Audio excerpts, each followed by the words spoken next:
পদ্মাটা ভারতের মধ্যেও ছিল, সেই পদ্মা এখন বাংলার মধ্যে চলে গেছে। এই পদ্মা নদীর ধার দিয়ে নিত্যানন্দ প্রভু একদিন বাহু তুলে হরিনাম করতে করতে যায়।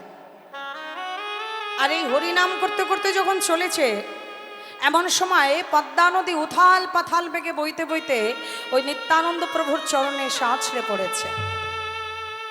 জলের ঢেউ দিয়ে নিত্যানন্দ প্রভুকে জলের ভেতরে নিয়ে নিয়েছে। পদ্মা নদী মূর্তিমন্ত হয়ে তাকে কোলের মধ্যে বসিয়ে নিত্যানন্দ প্রভু চরণ সেবা করছে। ওই পদ্মা নদী। নিত্যানন্দ প্রভু বলে, পদ্মা, আগে তো কখনো তোমার এই স্বরূপ আমি দর্শন করিনি। কি চাই তোমার? এমন ভাবে কেন তুমি তোমার মাঝে আমাকে আঁকড়ে রেখেছ? আমাকে যেতে দাও পদ্মা। পদ্মা তখন বলে উঠল, প্রভু, আমি যেতে দিতে পারে একটাই শর্ত। কি? আমি যা চাইবো তুমি আমায় দেবে। বলো, কি চাও তুমি? প্রভু, শুনেছি তোমার কাছে আছে শুদ্ধ প্রেম ও ভক্তি। তোমার ওই প্রেম সিন্ধু হতে আমায় এক বিন্দু শুদ্ধ ভক্তি দান করবে। নিত্যানন্দ প্রভু চিৎকার করে বলে উঠল, না, এ অসম্ভব। এই ভক্তি সকলের জন্য নয়, এই ভক্তি শুধুমাত্র ব্রজ গোপীর জন্যে। যারা সন্ত রসের ভক্ত, কেবলমাত্র তাদের জন্য এই ভক্তি। অযথা অপাত্রে ভক্তি দান করার কোনো কারণই নেই। তুমি আমাকে ছেড়ে দাও পদ্মা। পদ্মা নদী বলে, প্রভু, তবে আমিও তোমাকে এই যে ধরলাম, আর তোমাকে ছাড়ছি না যতক্ষণ এই প্রেম তুমি আমাকে দান না করবে। নিত্যানন্দ প্রভু মনে মনে বিচার করে, সর্বনাশ, এখন যদি পদ্মার কাছে আমি এইভাবে পড়ে থাকি, তাহলে বাকি লীলা তোমার এখানেই বিশ্রাম হবে। কি করা যায়? প্রভু আমার একটু চাতুরালি করলেন। পদ্মা, তুমি আমায় ছেড়ে দাও পদ্মা, আমি তোমার মনের বাসনা পূর্ণ করব। আগে দাও প্রভু। বেশ, তবে এই শুদ্ধ প্রেম ভক্তি আমি তোমায় দিলাম ততদিনের জন্য। কতদিন? যতদিন না পর্যন্ত আমার দ্বিতীয় কলেবর নরোত্তম ঠাকুরের জন্ম হবে, ততদিন পর্যন্ত তোমার কাছে থাকবে। যেদিন নরোত্তমের জন্ম হয়ে যাবে আর তোমার গর্ভের তীরে যেদিন নরোত্তম এসে পৌঁছাবে, সেদিন কিন্তু এই প্রেম তাকে ফিরিয়ে দিতে হবে। তাই গৌর হরি বল। পদ্মা নদী বলে, প্রভু, কৃষ্ণ ভক্তিবিহীন হয়ে হাজার জন্ম বেঁচে থাকার চেয়ে কৃষ্ণ ভক্তি পেয়ে যদি একদিন বাঁচা যায়, তবু সে বাঁচাই শ্রেষ্ঠ। আমি হাজার হাজার যুগ বাঁচতে চাই না প্রভু, আমি একদিন বেঁচে শান্তি পাবো যদি কৃষ্ণ ভক্তি আমি লাভ করতে পারি। তুমি দাও প্রভু আমায়, তোমার সকল শর্ত আমি মেনে নিলাম। নিত্যানন্দ প্রভু আমার পদ্মা নদীর অন্তরে দিল কৃষ্ণ প্রেম ভক্তি। প্রভু আমার চলে যায় আর রেখে যায় পদ্মার কাছে ওই বলে রাখা বার্তাটি। দিন যায়, মাস যায়, বছর যায়। যেদিন মাঘ মাস এলো, প্রত্যেকটা বছরই বাবা একটা করে মাঘ মাস আসে। আর এই মাঘ মাসের পূর্ণিমার দিনে জন্ম নিলেন বাবা বাংলাদেশ, পদ্মা নদীর 6 ক্রোশ দূর খেতুরি নামক গ্রাম। পিতা হলো কৃষ্ণানন্দ দত্ত আর মাতা হলো নারায়ণী। সেই নারায়ণীর গর্ভ আলোকিত করে জন্ম নিল সেই নরোত্তম ঠাকুর।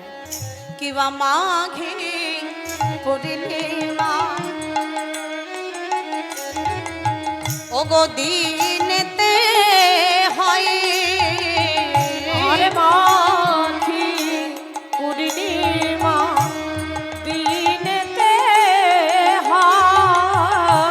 ওগো সর্বসুলক্ষণ হইল প্রকট সময়। ওগো সর্বসুলক্ষণ হইল প্রকট সময়। এবার বাড়িল মায়ের শোভা, ওগো অতি চমৎকার বাড়িল মা শোভা অতি চমৎকার। ওগো কৃষ্ণানন্দ দত্তের আজি আনন্দয়ন্ত, আজি কৃষ্ণ নন্দ দত্ত রাজি আনন্দয়ন্ত। বলি আনন্দ ধরে না, আনন্দ ধরে না, আজি আনন্দ ধরে না, আজি আনন্দ ধরে না। বলি পুত্রের বদন হেরে আনন্দ ধরে না, পুত্রের বদন হেরে আনন্দ ধরে না, পুত্রের বদন হেরে আনন্দ। কিন্তু একটা জায়গায় নিরানন্দ, সেটা কি? পুত্র হয়েছে, সব ঠিক আছে, দেখতেও ভালো, রাজার ঘর আলো করে পুত্র হয়েছে, কিন্তু মা পুত্র তো কাঁদছে না। সন্তান জন্ম নিয়ে যদি মানে সন্তান না কাঁদে, তাহলে আমাদের কি ধারণা হয় যে সন্তানটা অসুস্থ, বাচ্চাটা সুস্থ নেই, তাই তো? জয় রাধে। তাহলে বাচ্চা যতক্ষণ না জন্ম নিয়ে কাঁদে ততক্ষণ জানি বাচ্চা অসুস্থ, যখনই কাঁদবে তখনই জানবে সুস্থ। এখন মা নানান প্রকারে যখন কিনা কোনোভাবেই কাঁদছে না, তখন কোনো একজন বৈষ্ণব এসে ওই পুত্রের কানে দিয়েছে কৃষ্ণ নাম, আর কৃষ্ণ নাম পেতেই বাবা বাচ্চাটা চিৎকার করে কেঁদে উঠেছে। যেই না কেঁদে উঠেছে অমনি দেখে সমস্ত মানুষের অন্তরে বাবা আনন্দ আর ধরছে না। রাজার সে কি আনন্দ, প্রজাদের সে কি আনন্দ। বাচ্চাটি মনে মনে ভাবছে, এতক্ষণ কাঁদছিলাম না, সকলের মুখটা কালো ছিল, আর যেই কেঁদে উঠলাম অমনি সঙ্গে সঙ্গে সকলের মুখে এত হাসি ফিরে এলো। ব্যাপারটা কি না, আমি কাঁদলে এরা খুশি হয়, আর আমি না কাঁদলে এরা অখুশি হয়। ব্যাপারটা কি? বাচ্চাটা তখন মনে মনে ভাবছে যে আমি কাঁদলাম বলে এরা সবাই হাসলো, এবার আমাকে এমন কিছু করে রেখে যেতে হবে যে যাবার বেলায় আমি হাসতে হাসতে যাব, আর এই জগৎবাসী সারাটা জীবন আমার জন্য কাঁদবে। নিতাই গৌর হরি। মনুষ্যকুলে জন্মগ্রহণ করাটাই বাবা আমাদের প্রধান লক্ষ্য নয়। আমি কে কতটা ধনী হবে, কে কতটা জ্ঞানী মানী হবে, এটাই আমাদের প্রধান লক্ষ্য নয়। মনুষ্যকুলে জন্মগ্রহণ করে আমাদের লক্ষ্য থাকা চাই। ভগবান শ্রীকৃষ্ণ গীতার পাতায় বললেন যে মানুষ জন্ম নিয়ে শুধু ভালো খাবো, ভালো পড়বো, ভালো থাকবো, এটাই যেন মানব জীবনের লক্ষ্য না হয়। এমন কিছু কর্ম করে রেখে যাও যেন গীতার পাতায় একটা করে দাগ টেনে যাওয়া যায়। তাই আজকে ভক্ত কবির তার ভাষার মাধ্যম দিয়ে জগৎকে শিক্ষা দিলে। কবিরা जब हम पैदा हुए जगे हाँ से हम रोए, ऐसी कर्म करे चलो, ऐसी कर्म करे चलो, हम हंसे और जग रोए। चदरिया हरे चदरिया, ओरे चदरिया हरे चदरिया, जीनी रे जीनी ये राम नाम रस बीनी, चदरिया जीनी रे जीनी ये राम नाम रस बीनी, चदरिया जीनी रे जीनी। हरि हरि माँ।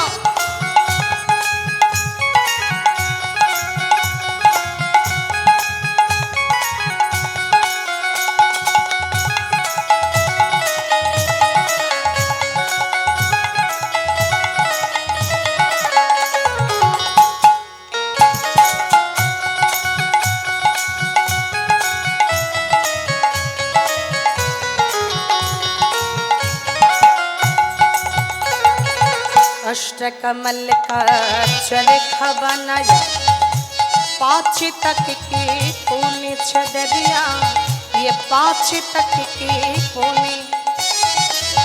अष्टकमल का चरखा बनाया, पाँच तक की पूनी चदरिया, ये 5 तक के फूले और 9-10 मास बुनन के लागे हो 9-10 মাস। আস্তে মায়েরা মনে ভাবছে কীর্তন শুনতে এলাম, বাবা কি সব হিন্দি মিন্দি গাইছে, বুঝতেও পারছি না। না, এটা ভাষাটা হিন্দি হতে পারে বটে, কিন্তু এর মধ্যে বিশেষ তত্ত্ব লুকিয়ে আছে। এই যে ভজনটা গাইছি, ভজনটা ভক্ত কবিরের লেখা ভজন। কেমন তিনি তার গানের ভাষার মাধ্যম দিয়ে আমাদেরকে বোঝালেন জীব জগৎকে যে আমার এই দেহটা একটা চাদরের সমতুল্য। এই যে আমরা গায়ে যে চাদর, শাড়ি, বস্ত্র, কাপড় আদি পরি, এই একটা বস্ত্রের সঙ্গে তুলনা করলেন মানব দেহটাকে। আপনারা বলবেন বস্ত্রের সঙ্গে কখনো মানব দেহের তুলনা হয়? বলে কেন হবে না, কেন হবে না? একটা বস্ত্র যেমন পরিধান করতে করতে সুতোগুলো ছিঁড়ে যায়, নোংরা হয়ে যায়, ময়লা হয়ে যায়, সেটা অকারণ হয়ে যায় আমাদের কাছে, তখন সেটাকে ফেলে দিই। ঠিক তদ্রূপেই দেহটাকে পরিবহন করতে করতে একটা সময় দেখা যায় দেহটার সুতোগুলো বাবা ছিঁড়ে যায়। চক্ষু, কর্ণ, নাসিকা, জিহ্বা, ত্বক, যতগুলো ইন্দ্রিয় আছে বাবা, প্রত্যেকটা ইন্দ্রিয় আমাদের কাছে অকেজো হয়ে যায়। আর যখন আমাদের শরীরের সমস্ত ইন্দ্রিয়, অঙ্গ প্রত্যঙ্গ অকেজো হয়ে যায়, তখন একটা দিন দেখা যায় বাবা এই দেহটার আর কোনো মূল্য থাকে না। তখন 4 জনা কাঁধে করে নিয়ে ওই মরালি শ্মশানে ফেলে দিয়ে আসে। এ বাবা, তাই তো? চাদরটাকে আমরা ছুঁড়ে মেরে দিই, আর এখানে দেহটাকে 4 জনা কাঁধে করে নিয়ে বাবা জ্বালিয়ে দিয়ে আসে শ্মশান ঘাটে। হরি বল। এবার আপনারা বলবেন বাবা চাদর, কাপড়, গামছা তৈরি হয় আমাদের দরাবপুরে, কিন্তু এই দেহটা যদি একটা কাপড় সমতুল্য, একটা বস্ত্র সমতুল্য, তাহলে এই দেহরূপী বস্ত্রটা কোন জায়গায় তৈরি হয়েছে? কে তৈরি করেছে? তাহলে বলতে হয় বাবা এশিয়া মহাদেশের মধ্যে আপনি তাকে খুঁজে পাবেন না। তাকে জানতে গেলে, তাকে চিনতে গেলে যেতে হবে একবারে সোজা ব্রহ্মলোকে, যার নাম হলো সৃষ্টিকর্তা ব্রহ্মা, যার ফ্যাক্টরিতে 56 কোটি জীবের সৃষ্টি প্রতিনিয়ত, প্রত্যেকটা দিন, একদিন দুদিনের জন্ম নয়, প্রতিদিন জন্ম হচ্ছে বাবা।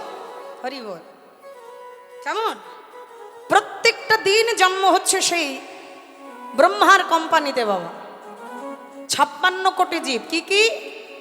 এই পিপিলিকা থেকে হাতি পর্যন্ত, আবার আমার মতন সাধারণ পাবলিক থেকে একজন রাষ্ট্রপতি পর্যন্ত, সব কিন্তু ওই ফ্যাক্টরিতে। এই জানেন তো ভাই, বলতে গিয়ে একটা গল্প মনে পড়ে গেছে, বলবো? আপনারা যদি শোনেন তাহলে বলবো, আর উঠে গেলে বলবো না। এই ব্রহ্মার ফ্যাক্টরিতে 56 কোটি সৃষ্টি তো জীবে, এ ব্রহ্মার একদিন খুব অহংকার হয়, মনে মনে ভাবছে আমার ফ্যাক্টরিতে এত জীবের সৃষ্টি হয়, আমি সবাইকে সৃষ্টি করি, তাহলে দেব দেবতা, যোগী, ঋষি, মুনি, ধ্যানী, জীব, জন্তু, জানোয়ার সব আমার কোম্পানিতে তৈরি, অথচ আমার তো কেউ পুজো করে না। আমার ফ্যাক্টরিতে তৈরি হলো মনসা, কার্তিক, গণেশ, সব কই তাদের পুজো হচ্ছে, আমার তো কেউ পুজো করে না। সত্যিই তো বাবা, লক্ষ্মী, কার্তিক, গণেশ, শিব, দুর্গা, মনসা সবার পুজো হচ্ছে, রাস্তার মোড়ে মোড়ে, ক্লাবে, স্কুলের মাঠে, সব জায়গায় হচ্ছে, ঘরে ঘরে, কিন্তু বাবা ব্রহ্মার পুজো কেউ দেখেছেন? না বাবা, মেদিনীপুর ডিস্ট্রিক্টে, না দিনাজপুরে, না বীরভূম, না বাঁকুড়া, না উত্তর 24 পরগনা, দক্ষিণ 24 পরগনা, কোনো জায়গায় বাবা হচ্ছে না। কোথাও আমরা ব্রহ্মার পুজো হতে দেখি না। তো ব্রহ্মা একদিন মনে মনে ভাবছে যে আমার কতটা গুরুত্ব, এটা যদি জানাতে হয় তাহলে গোলক বিহারী শ্রীহরির কাছে আমাকে যেতে হবে, নইলে উনি ওখান থেকে পারমিশন না দিলে আমার পুজো কেউ করবে না। ওখান থেকে আমাকে ডিক্লারটা বের করতে হবে। তাহলে যাওয়া যাক। এখন ব্রহ্মাজি বাবা মনে মনে খুব অভিমান নিয়ে, খুব রাগ নিয়ে গোলক বিহারী শ্রীহরির কাছে পৌঁছে গেছে।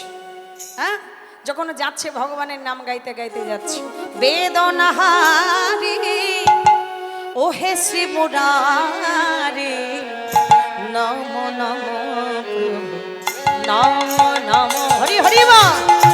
বেদনাহারে ও হে শ্রী মুরারি, নম নম প্রভু, নম নম। ও গো বেদনাহারি ও হে শ্রী মুরারি, নম নম প্রভু, নম নম।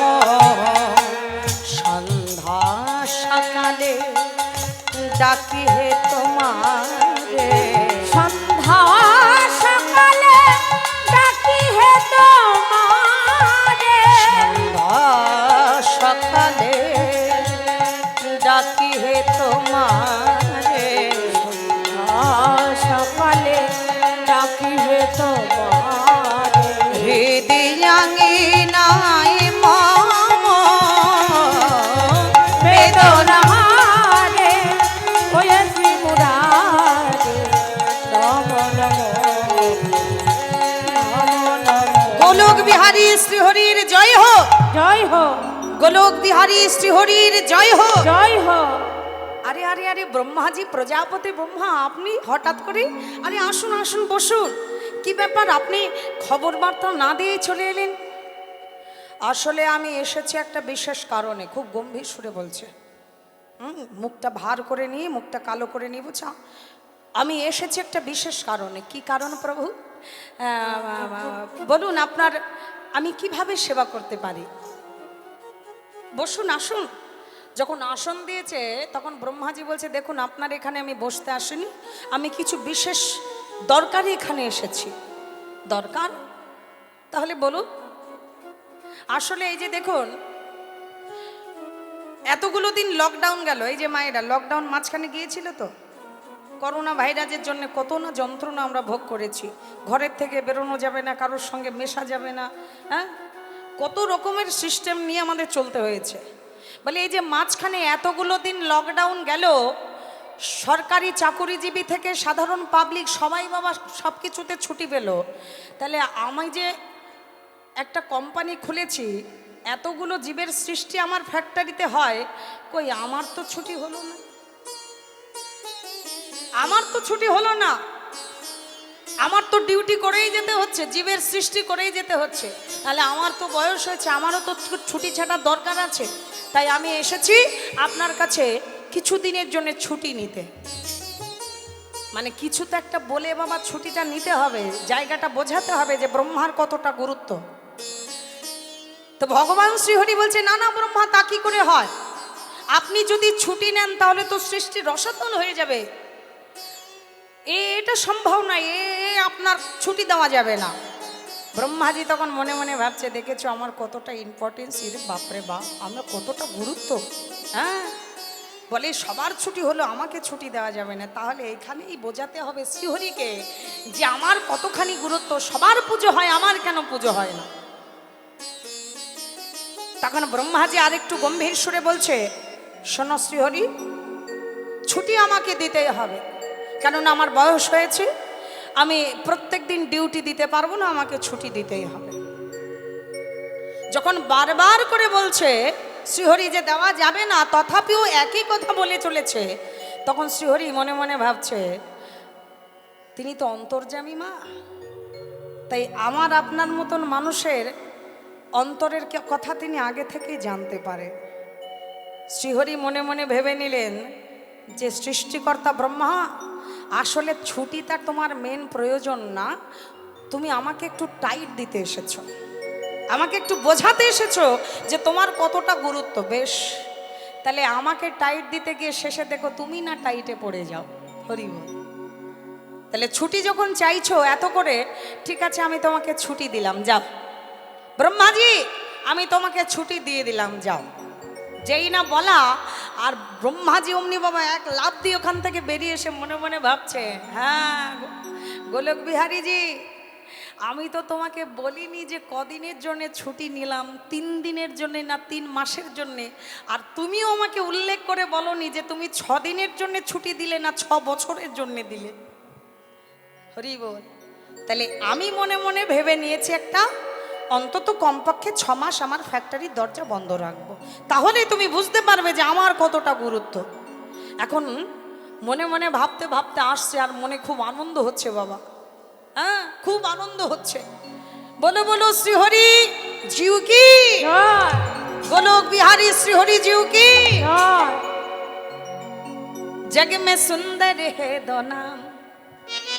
হ্যাঁ মায়েরা, জগতে দুটো নাম খুব ভালো নাম, শুনতেও ভালো লাগে, বলতেও ভালো লাগে, মাত্র দুটো নাম। সেটা কি নাম?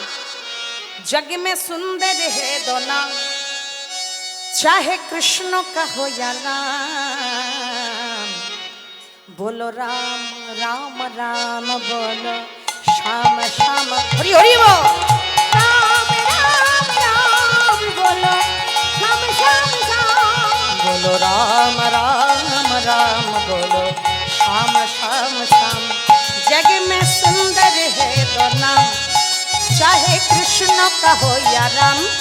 जग में सुंदर है दो नाम, चाहे कृष्ण का हो या राम। बोलो राम राम राम बोलो श्याम श्याम श्याम। राम राम हरि हरि बोल। राम बोलो श्याम श्याम श्याम।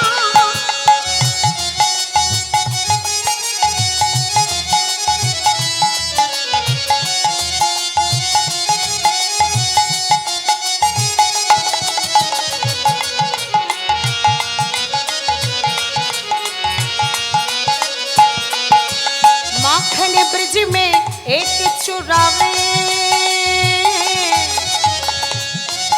अरे माखन ब्रिज में एक चुरावे, एक पेड़ भिलनी के खावे।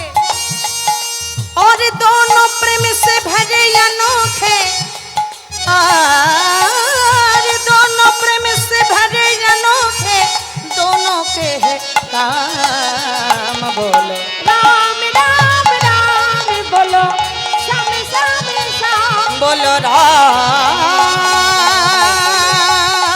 श्याम श्याम बोलो राम श्याम श्याम। बोलो राम बोलो राम बोलो राम बोलो राम बोलो राम राम राम बोलो श्याम श्याम श्याम। बोलो राम राम राम बोलो श्याम श्याम श्याम। এখন বাবা মনের আনন্দে প্রভুর নাম গাইতে গাইতে যখন রাস্তা দিয়ে আসছে, এমন সময় দেখে কতগুলো উটের উপরে পাকা পাকা দাড়ি, পাকা পাকা চুল, সাদা ধুতি, সাদা পৈতে নিয়ে একই রকম চেহারা, একই রকম রূপের মানুষ ওই উটের উপরে করে লাইন দিয়ে যাচ্ছে। ব্রহ্মা তখন মনে মনে ভাবছে, একই রকম দেখতে উটের উপরে সবাই মিলে লাইন দিয়ে এরা সব যাচ্ছে কোথায়? একই রকম চেহারার মানুষ এতগুলো হয়, একটা থেকে দুটো হতে পারে, তাই বলে একই সঙ্গে এতগুলো, এদের দেখে তো মনে হচ্ছে না যে আমার ফ্যাক্টরিতে এদের তৈরি। তাহলে এরা কোন ফ্যাক্টরিতে তৈরি হয়েছে বাবা? একটু কাছে কাছে এগিয়ে গেছে, দেখতে যেন হুবহু নিজের মতন, একবারে ব্রহ্মার মতন দেখতে। তখন ব্রহ্মা এই সবার সামনে যিনি উটের উপরে আছেন তার সামনে গিয়ে হাত দুটো বিস্তার করে এমনি করে প্রসারিত করে দাঁড়িয়ে বলছে, এই যে ও ভাই, তোমরা একটু দাঁড়াও না, আমার দুটো প্রশ্ন আছে, একটু দাঁড়াও ভাই, একটু দাঁড়াও। যেই না বলা একটু দাঁড়াও, অমনি সবার সামনে যিনি উটের উপরে তিনি বলছে, দাদা আপনি দয়া করে আমাকে বাধা দেবেন না, আমার খুব তাড়া আছে, আপনার প্রশ্ন যদি থাকে আপনি পেছনের জনকে জিজ্ঞেস করুন। তো ব্রহ্মা মনে ভাবছে সত্যি বোধহয় ওনার খুব তাড়া, তাহলে পেছনের জনকে জিজ্ঞেস করি। এখন 2 নম্বরে যিনি উটের উপরে আছেন তার সামনে গিয়ে বলছে, দাদা একটু দাঁড়ান, আমি মাত্র 2টো প্রশ্ন করব, উত্তর দিয়ে আপনি চলে যাবেন। যেই না পেছনের জনের সামনে দাঁড়িয়েছে তখন পেছনের জন বলছে, দাদা আপনি বোধহয় বুঝতে পারছেন, আমার সামনে অলরেডি একজন পৌঁছে গেছে, আমার আগে একজন চলে গেছে, অতএব আমারও প্রচণ্ড তাড়া, আমার আগে যদি একজন চলে যায় তাহলে আমার লক্ষ্যটা পূর্ণ হবে না, তাই আপনি দয়া করে আমার পেছনের জনকে আপনার প্রশ্ন করুন। যখন 3 নম্বরের কাছে গেছে গিয়ে বলছে, দাদা মাত্র 2টো প্রশ্ন, উত্তর দিয়ে যান না দাদা। তখন 3 নম্বর উটের উপরে যিনি আছেন উনি বলছে, দাদা আপনার বোধহয় একটু জ্ঞানকাণ্ড কম আছে, দেখতেই পাচ্ছেন আমরা খুব তাড়া নিয়ে একটা জায়গায় যাচ্ছি, আপনি কেন আমাদের বাধা সৃষ্টি করছেন বলুন তো? যদি আপনার প্রশ্নের উত্তর চাইতে হয় আপনি আমার পেছনের জনের কাছে যান। এখন যার কাছে যাচ্ছে সেই বাবা পেছনের জনের কাছে পাঠিয়ে দিচ্ছে। ব্রহ্মা মনে মনে ভাবছে, লাইনে অনেকে আছে বাবা, এখন এই করতে করতে আমার সময় নষ্ট হবে, এর থেকে এই ভালো সবার শেষে যিনি আছে আমি তার কাছে যাই, তাহলে তিনি আর বলতে পারবেন না যে আমার পেছনের জনের কাছে জিজ্ঞেস কর। সবার শেষে যিনি আছেন উটের উপরে বসে তার কাছে গিয়ে প্রশ্ন করছে, দাদা দাদা একটু দাঁড়ান, আমার মাত্র দুটো প্রশ্নের উত্তর আপনি দিয়েই চলে যাবেন, আপনাকে আমি ধরে রাখব। তখন সবার শেষে যিনি, উনি মনে মনে ভাবছে বেচারা অনেকক্ষণ ধরে লাইনে ঘোরাঘুরি করছে প্রশ্নের উত্তর, তাহলে আমার কাছে এসেছে যখন আমি উত্তরটা দিয়েই যাই, আমি তো এমনি লাস্টে পড়ে আছি। তখন ওই উটের উপরে যিনি বসে আছেন তিনি তখন ব্রহ্মাকে ডেকে বলছে, বলুন দাদা আপনার কি সমস্যা, কি প্রশ্নের উত্তর আপনি চান? বলে আমার প্রথম প্রশ্ন হলো আপনারা সবাই কারা? এই একই রকম দেখতে, একই ডিজাইন, এই আপনারা সবাই কারা? তখন ওই উটের উপরে যিনি বসে আছেন তিনি তখন বলছে, সে কি দাদা আপনি আমাদের চিনতে পারছেন না? আরে আমরা তো সবাই ব্রহ্মা। আর যেই না বলে আমরা সবাই ব্রহ্মা, তখন ব্রহ্মার চোখগুলো বাবা গুলির মতন হয়ে গেছে, একবারে গোল গোল। বলে আই সাহস তো মন্দ নয়, তোমরা স্বয়ং সাক্ষাৎ ব্রহ্মার সম্মুখে দাঁড়িয়ে ঠাট্টা করছো, পরিহাস করছো আমাকে নিয়ে। দেখতে পাচ্ছ যে স্বয়ং ব্রহ্মা তোমাদের সামনে দাঁড়িয়ে আছি। বলে ব্রহ্মা যদি কেউ থাকে সে হলো একমাত্র আমি, তোমরা সত্য করে বলো তোমরা কারা? তখন ওই উটের উপরে যিনি বসে আছেন উনি বারবার করে বলছেন, দাদা আমি সত্যি বলছি আমরা সবাই ব্রহ্মা। বলে কি করে তোমরা ব্রহ্মা? বলে আমার মনে হচ্ছে দাদা আপনার বয়সের সাথে সাথে স্মৃতিশক্তিটা একটু লোপ পেয়েছে। বলে কেন? না আপনি বোধহয় জানেন না একটা ব্রহ্মাণ্ডে একটাই সূর্য থাকে। বলে হ্যাঁ থাকে। আচ্ছা আপনি এটা কি জানেন একটা ব্রহ্মাণ্ডে কটা চন্দ্র থাকে? বলে একটাই চন্দ্র থাকে। আচ্ছা একটা ব্রহ্মাণ্ডে কটা ইন্দ্র থাকে? একটাই ইন্দ্র থাকে। বাহ, তাহলে আমার প্রশ্নের উত্তরগুলো যখন আপনি দিয়ে দিচ্ছেন, আপনার প্রশ্নের উত্তরটাও আমি দিয়ে দেব। তাহলে একটা ব্রহ্মাণ্ডে যদি একটা সূর্য থাকে, একটাই চন্দ্র থাকে, একটাই ইন্দ্র, একটাই শিব থাকে, তাহলে এই জগতে তো একটা ব্রহ্মাণ্ড নয়, অনন্ত কোটি ব্রহ্মাণ্ড আছে। আর অনন্ত কোটি ব্রহ্মাণ্ডে অনন্ত কোটি সূর্য আছে, অনন্ত কোটি চন্দ্র আছে, অনন্ত কোটি ইন্দ্র আছে, তদ্রূপ অনন্ত কোটি ব্রহ্মাও আছে। হরি বল। এক একটি জীব মানে এক একটি ব্রহ্মাণ্ড। বোঝা গেল মা? এক একটা জীব মানে এক একটা ব্রহ্মাণ্ড। তাহলে অনন্ত কোটি জীব এই জগতে আছে, তার মানে অনন্ত কোটি ব্রহ্মাণ্ড আছে, আর অনন্ত কোটি ব্রহ্মাও আছে। তখন ব্রহ্মার মাথায় হাত, সর্বনাশ, তাই তো আমি অঙ্কে এতটা কাঁচা, আমি এই হিসাবটা এতদিন জানতাম না। ব্রহ্মা তখন বলছে, এবার বুঝতে পারলাম যে তোমরা সবাই ব্রহ্মা। আচ্ছা তাহলে 2 নম্বর প্রশ্ন হচ্ছে, তোমরা সবাই এই উটের উপরে করে লাইন দিয়ে কোথায় যাচ্ছ? তখন ওই উটের উপরে যিনি বসে আছেন যে ব্রহ্মা, ইনি তখন এই ব্রহ্মাকে উত্তর দিচ্ছে, দাদা সে কি আপনি জানেন না, এই মাত্র ইন্টারনেটে খবর পেলাম। হরি বল। এখন তো ইউটিউবের যুগ হয়ে গেছে বাবা, সব ঘরে বসে দেখা যাচ্ছে। এই মাত্র খবর পেলাম এই ব্রহ্মাণ্ডের ব্রহ্মা নাকি কিছুদিনের জন্য ছুটি নিয়েছে, তাই এই ব্রহ্মাণ্ডটা খালি পড়ে আছে। মানে এই ব্রহ্মাণ্ডের যে ব্রহ্মলোক, সেখানকার ব্রহ্মা যদি ছুটি নেয় তাহলে সেই ব্রহ্মলোকের সিংহাসনটা খালি পড়ে আছে। আর আমরা খবর পেয়েই ছুটতে ছুটতে যাচ্ছি। কোথায় যাচ্ছ জানো তো? আমরা একটা সময় শ্রীহরিকে আমাদের গুরুত্ব বোঝাতে গিয়ে আমরা ছুটি চাইতে গিয়েছিলাম, আর শ্রীহরি আমাদের এমন ছুটি দিয়ে দিয়েছে জীবনের মতন, একবারে লকডাউন করে দিয়েছে।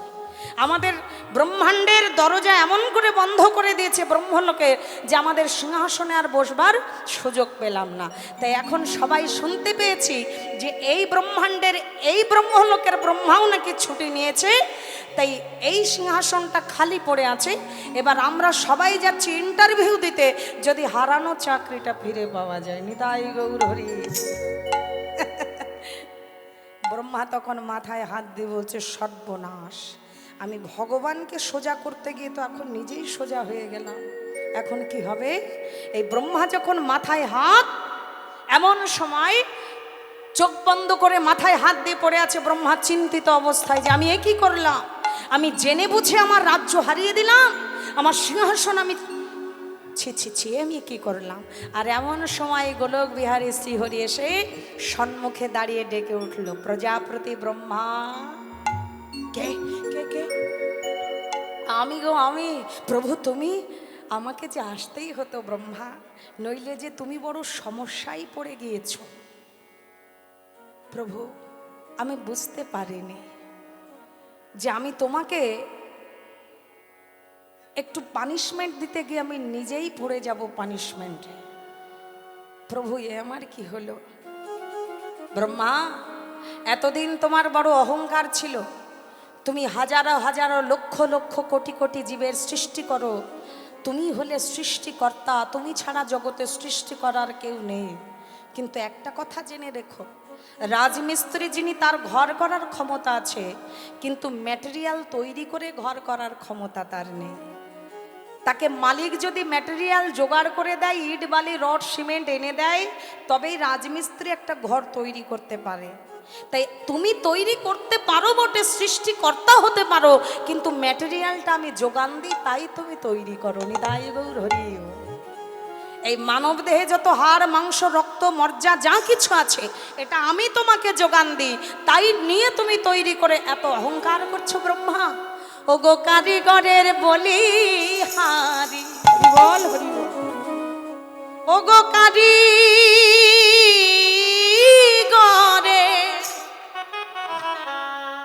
বলি হারি, বলো বলো সেই মিস্ত্রির কথায় ঘর, ধন্য কারিগর কে বানালো এমন ঘর, ধন্য কারিগর হরি হরি কে বানালো এমন ঘরে ধন্য কারিগর, বলি কে বানালো এমন ঘরে ধন্য কারিগর। ও গো কারিগরের বলি হারি, ও গো কারিগরে, ও গো কারিগরের বলি হারি, বলো বলো সেই মিস্ত্রির কোথায় ঘর, ধন্য কারিগর কে বানালো এমন ঘরে ধন্য কারিগর, কে বানালো এমন ঘরে ধন্য কারিগর।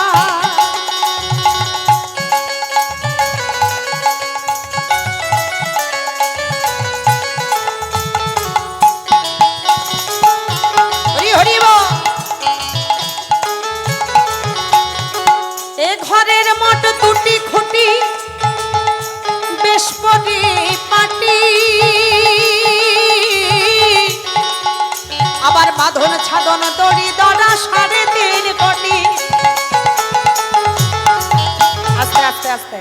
ও মায়েরা, আমরা যখন ঘর করি তখন ঘরের স্কোয়ার ফুট হিসাবে আমরা পিলার বসাই, তাই তো? খাম্বাগুলো দেওয়া হয়। যত ঘরের পরিধিটা বাড়ে, যত স্কোয়ার ফুট বাড়ে, তত পিলারও বেড়ে যায়, তাই তো? এটাই হিসাব। তাহলে 1 তলা ঘর দিলে তাতে পিলার একটু কম, 2 তলা দিলে তাতে আর একটু বেশি, 3 তলা আরো একটু বেশি। কিন্তু আমার ভগবান দেখুন এই 14 তলা ঘর তৈরি করেছে মা। এই যে দেহটা দেখছেন, এটা 14 তলা ঘর। এই 14 তলা ঘরে মাত্র 2টো পিলার। এই 2টো পিলার কি? এই 2টো পা, এই 2টো পায়ের উপরে দাঁড়িয়ে আছে বাবা 14 তলা ঘর। হরি বল। এ ঘরের মোট 2টি খুঁটি, বেশ পরিপাটি, আবার বাঁধন ছাদন দড়ি দড়া 3.5 কোটি। এ ঘর চলে বললে আপনি চলে। হরি বল। আস্তে আস্তে। আপনারা বলবেন না 14 তলাটা কি? এই 14 তলাটা কি, কোথায় কিভাবে আছে আপনারা জানতে চাইবেন না? তাহলে একটু শুনুন ভালো করে, এটা খুব গভীরের কথা মা, আত্মতত্ত্বের কথা। বলি উপর তলায় আছে 7 তলা, আর নিচে আন্ডারগ্রাউন্ডে আছে 7 তলা। উপরে কি আছে? ভূলোক, ভুবলোক, জনলোক, তপলোক, সত্যলোক, মহলোক, স্বর্গলোক। এটা হচ্ছে উপর তলায় এই 7 তলা। আর যেটা আন্ডারগ্রাউন্ডে আছে পাতালে, মানে তলে, এটা এখানে আছে আরো 7 তলা। কি? অতল, বিতল, সুতল, তলাতল, রসাতল, মহাতল, পাতাল।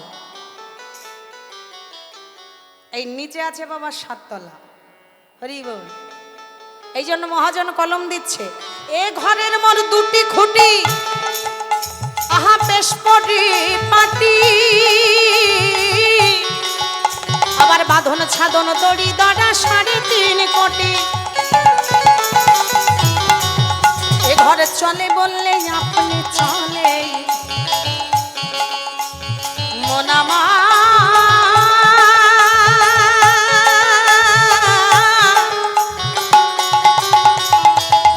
মনরে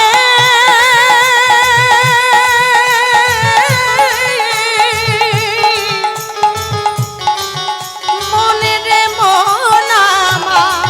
এ ঘরে চলে বললে আপনি চলে। আসতে, আপনি তো এত লক্ষ লক্ষ টাকা খরচা করে ঘর করেছেন, মার্বেল বসিয়েছেন, টাইলস বসিয়েছেন, কত দামি দামি পাথর সিনারি বাবা কত সুন্দর করে সাজিয়েছেন, যে ঘরের মায়া ছেড়ে আপনাকে কোথাও যেতে মন চায় না। পারবেন আপনার ঘরটাকে আপনি এক জায়গা থেকে আর এক জায়গায় নিয়ে যেতে? হরি বল। লক্ষ লক্ষ টাকার ঘর করে সেই জায়গায় আপনাকে রেখে এইখানে আসতে হয়েছে চটের উপরে, তাই না? এই চটের উপরে বসে থাকতে হয়েছে আপনার ওই ভালো ঘরটাকে ফেলে রেখে। কিন্তু আমার ভগবান এমন একটা ঘর তৈরি করে দিয়েছে, ফোল্ডিং সিস্টেম। দেখুন, আপনি যেখানে নিয়ে যাবেন সেখানে যাবে। যদি বলেন আমি বৃন্দাবনে নিয়ে যাব, নিয়ে যেতে পারেন। যদি বলেন আমি চাকদায় নিয়ে যাব, নিয়ে যেতে পারেন। যদি বলেন আমি হরিদ্বারে নিয়ে যাব, নিয়ে যেতে পারেন। যেখানে যাবেন সেখানেই নিয়ে যাবেন। এই ঘর চলে বললে আপনি চলে, ও গো শুনে যে হয় চমৎকার ধন্য কারিগর। আহা কে বানালো আমার ঘরে ধন্য কারিগর, কে বানালো আমার ঘরে ধন্য কারিগর। এ ঘরের মোট দরজা 9 খান, এ ঘরের মোট দরজা 9 খান, আবার অসংখ্য জানালা আছে, কে করে সন্ধান।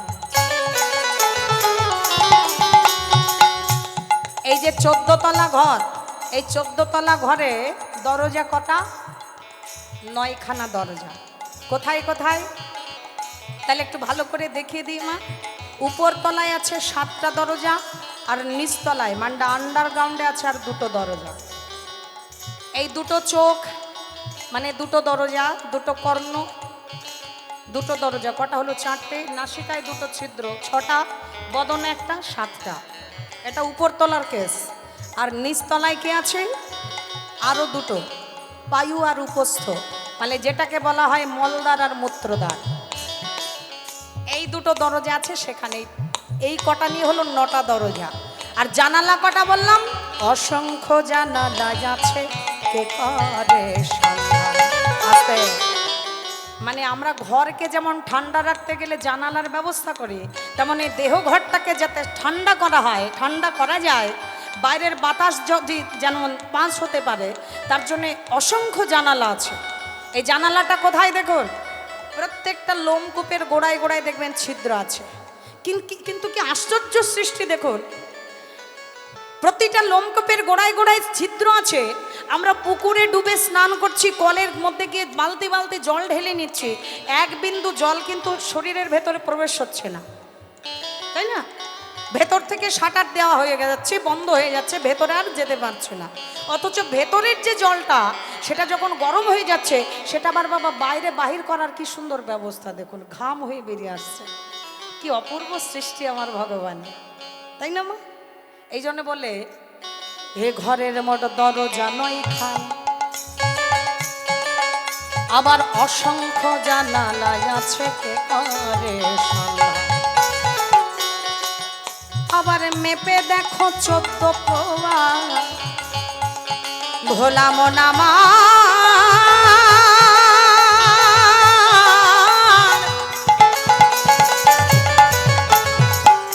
মনরে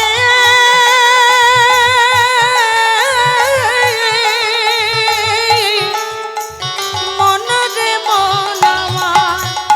আবার মেপে দেখো 14 প্রভা, বলি 14 ভুবনের ভিতর ধন্য কারিগর। কে বানালো আমার উলুধ্বনি।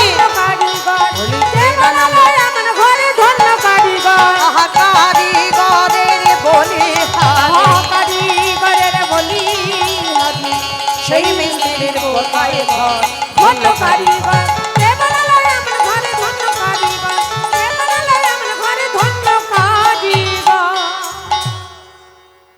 তাহলে বুঝতে পারলে তো মা, অহংকার আর হবে?